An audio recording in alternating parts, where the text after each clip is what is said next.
তুলসী পাতা অনেক ঔষধি গুণ সম্পন্ন একটি উদ্ভিদ।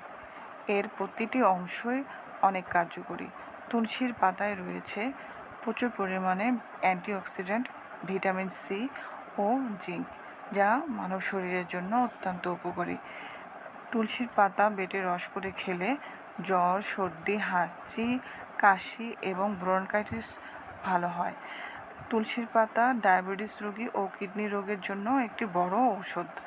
তুলসী পাতার গুণের কথা বলে শেষ করা যাবে না। তুলসী পাতা অনেক ঔষধি গুণ সম্পন্ন একটি উদ্ভিদ। এর প্রতিটি অংশই অনেক কার্যকরী। তুলসীর পাতায় রয়েছে প্রচুর পরিমাণে অ্যান্টিঅক্সিডেন্ট, ভিটামিন সি ও জিঙ্ক, যা মানব শরীরের জন্য অত্যন্ত উপকারী। তুলসীর পাতা বেটে রস করে খেলে জ্বর, সর্দি, হাঁচি, কাশি এবং ব্রনকাইটিস ভালো হয়। তুলসীর পাতা ডায়াবেটিস রোগী ও কিডনি রোগের জন্য একটি বড় ঔষধ। তুলসী পাতার গুণের কথা বলে শেষ করা যাবে না।